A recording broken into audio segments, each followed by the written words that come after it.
So, Boro host Stoke City in the Championship this weekend, and I think it's a case of saying that this is by far a must-win game.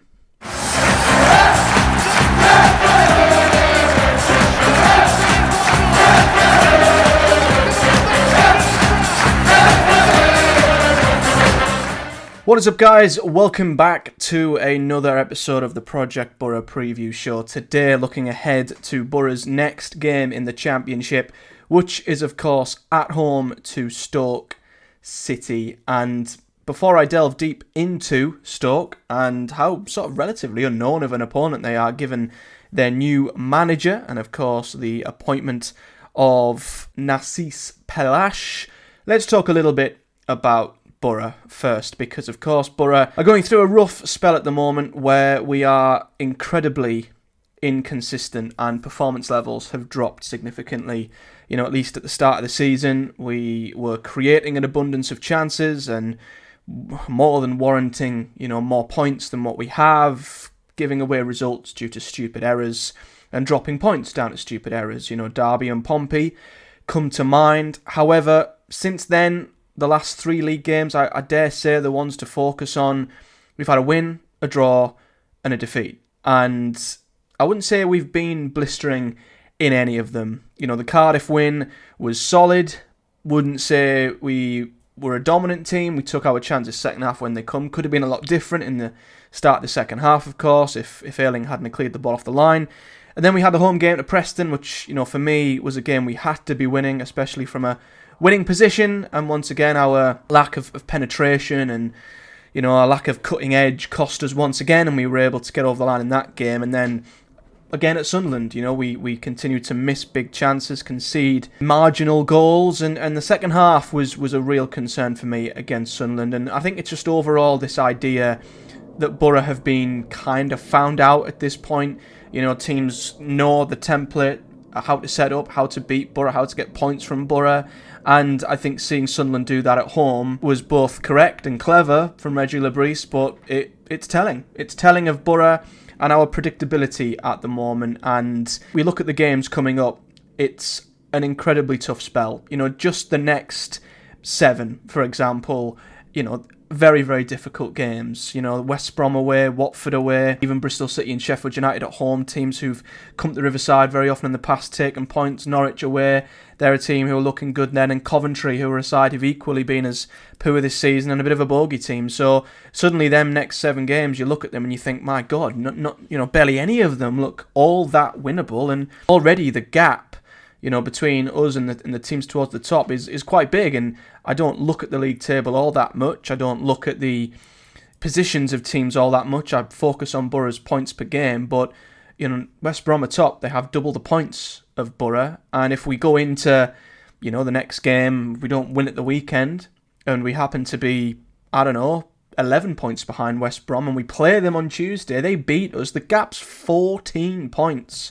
Which, even at 8 games in, seems unsurmountable. So, although we're not at the 10-game position yet, and we're not, in a place where we have to worry or panic, it's still extremely early, but we have to start picking up the pace, at least a little bit, to keep with the teams above us, and then hopefully kick on and start to catch them, because it was a bad start that let us down last season, and it absolutely is letting us down again. So, that's my thoughts on Boro. And as for this game, I think it's a must-win game. I think it's a must-win game for our confidence. I think it's a must-win game for the team.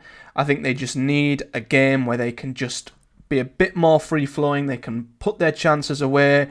They can brush an opposition team aside and have a win at home. I think that's the big thing, doing it at home in front of our own fans, because we've been bitterly underwhelming and disappointing at home again this season, like we were last season. Apart from sort of scraping a hard-fought, scrappy draw on the opening day to Swansea, we've dropped points against Portsmouth and Preston. So, big game for the team, huge game for the fans. If we were to lose this, frustration levels would go through the roof, I would imagine. So, big game, and I would say at this stage it is must win.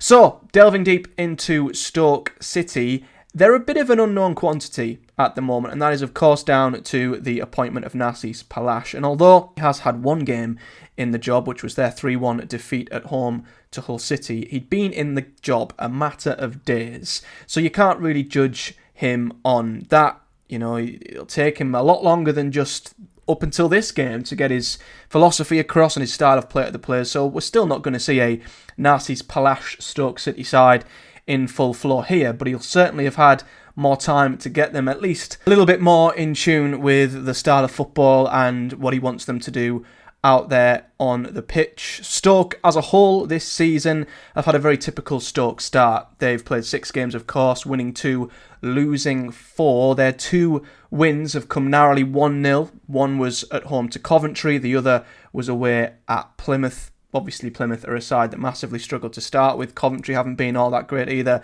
And their 4 defeats, it's been a bit of a mixed bag. They lost early games to Watford and West Brom, which with how Watford started and West Brom, that's nothing to sort of be too upset about. However, recent defeats to Oxford and Hull are a lot more disappointing and might lead to why the decision was made when it was. But obviously, elephant in the room, I'm not going to forget it. Stoke fans, they had a big win against us in the League Cup, 5-0 of course. It was a terrible night at the Riverside. Both teams made equally the amount of changes. There's no excuse for Boro. Losing that game, fair enough, but losing it 5-0 is inexcusable. It still is, and it was a second half collapse that led to that win. And there were a few players that really stood out that night, which I will get onto when I discuss Stoke's team. A couple of stats around Stoke. I wouldn't say they're all that bad across the board. I think it's quite obvious to me looking at their stats that it's going forward where they seem to have more problems. They're 22nd in the Championship for goals per game at 0.7, so they're one of the lowest goal scoring teams in the league. However, they're just under mid-table for goals conceded. They're 15th, conceding around 1.5 goals per game, so they're far from the best defence in the league, but they're not exactly right down there with the worst either.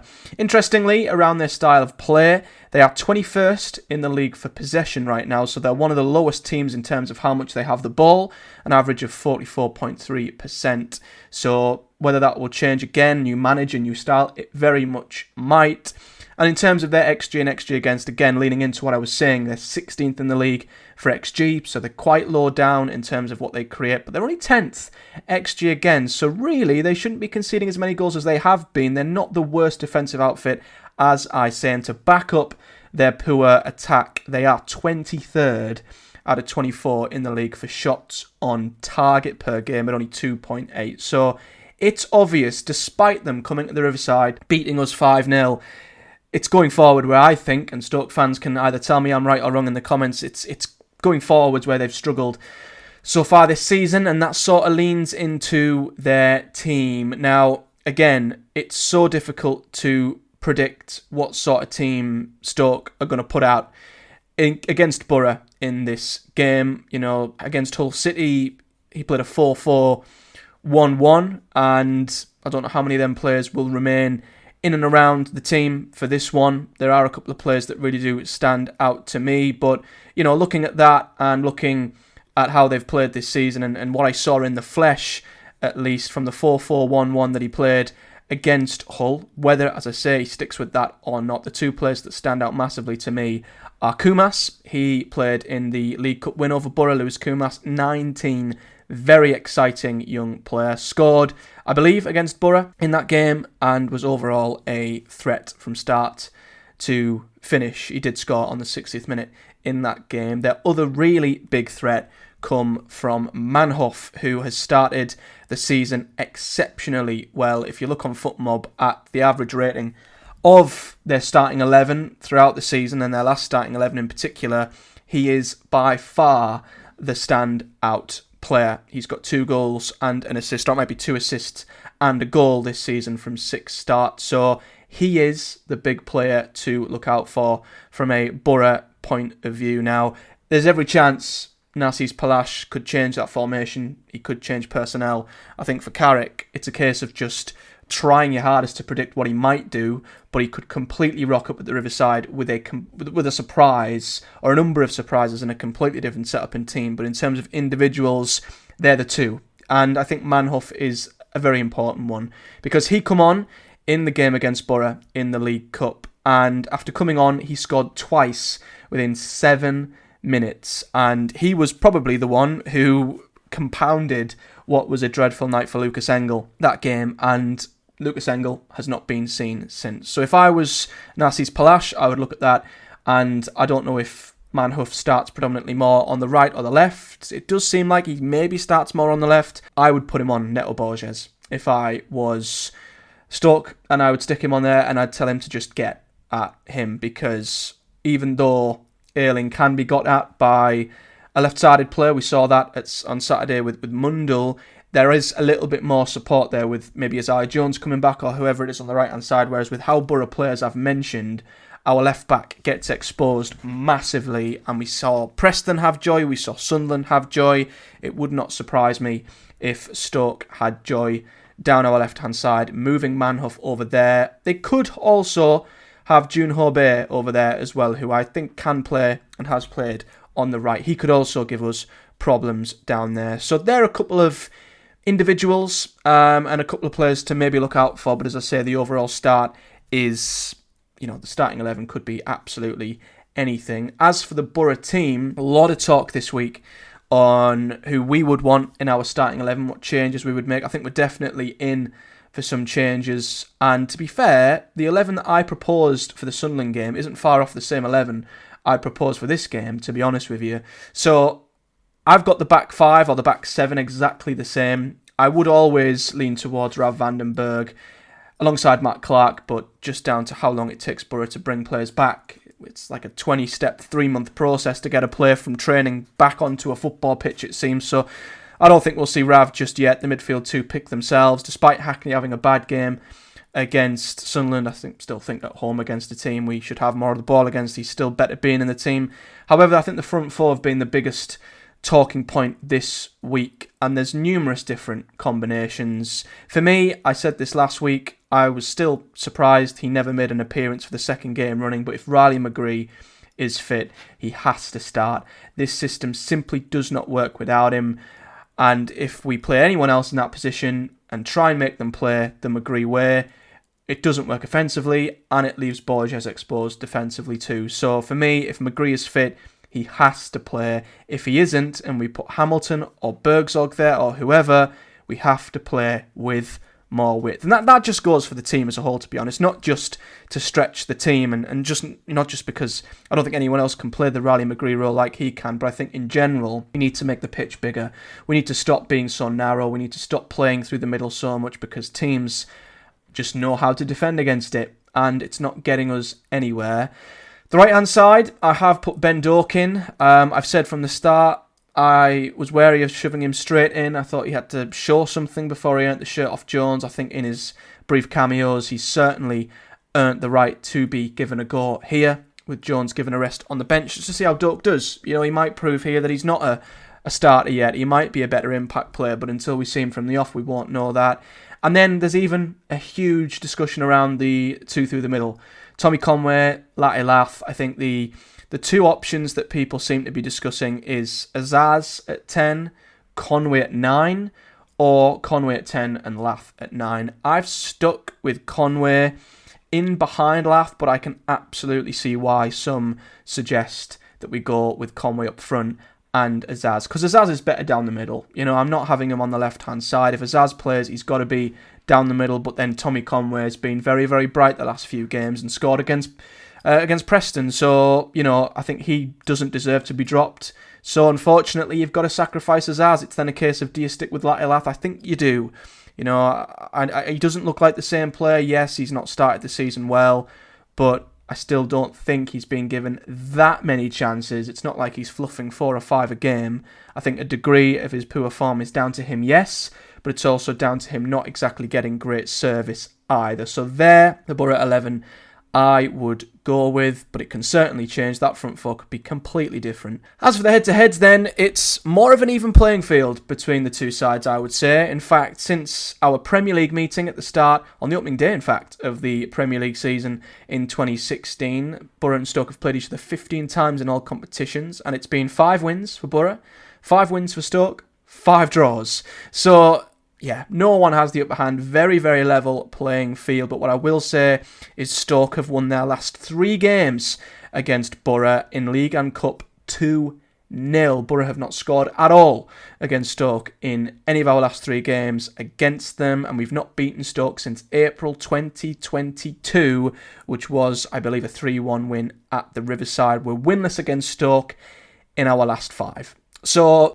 although, since 2016 it's completely level, Stoke have definitely had the slight upper hand in recent times, and of course they have the psychological advantage of that 5-0 win, albeit they have a different manager since. There's still a lot of players who played then who will probably be playing this weekend. So what do I think will happen then? Well, first of all, as I mentioned at the top, Boro have simply got to be better on the ball. We've got to be quicker, we've got to be sharper, we've got to make the pitch wider, we've got to stretch Stoke. If we keep playing, horseshoeing it around the box, side to side, slow and ponderous, they'll just sit back and defend. And if Narcis Palash has any knowledge of Boro, which I'm sure he will, even in his infancy as Stoke manager, he will get a great idea about what other teams have done, and it wouldn't surprise me if they sat back and chose to hit us on the counter and defend. So it's up to Boro, as it has been for most of the season, to try and play through this Stoke City side. Will we be successful?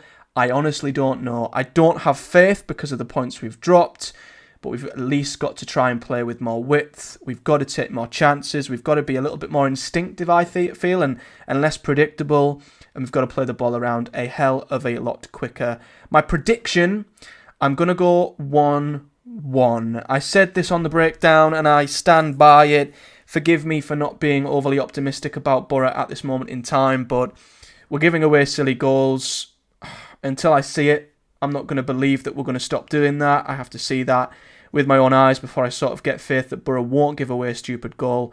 And, looking at our home form this season, we've struggled to break teams down, as you all well know. Even if we went ahead, like we did against Preston, there's every chance Stoke might get back into it and make it a frustrating game like many others have. So I'm going to hold back on being overly ambitious, and I'm going to predict that Stoke will, as they keep doing lately, they'll take something away from the Riverside and we'll draw 1 each, which won't be good enough, by the way. It's a must-win game for Boro. A point would continue this dreadful start. And again, no disrespect to Stoke, but this is a team Boro should be beating, especially in the position they're in now with a relatively new manager. But let me know your thoughts. If you're a Boro fan, Stoke fan, in the comment section below. As always, leave me your thoughts and predictions on the game and what you expect will happen. And I'll be back, of course, after the weekend to review the game, as well as bringing you guys loads of championship content. We're obviously doing daily episodes of my FC25 career mode as well, which is really exciting. So, yep, that goes out daily on an afternoon if that's something that interests you too. But until next time, guys, do take care. Thank you very much for watching, and I'll see you all in the next one.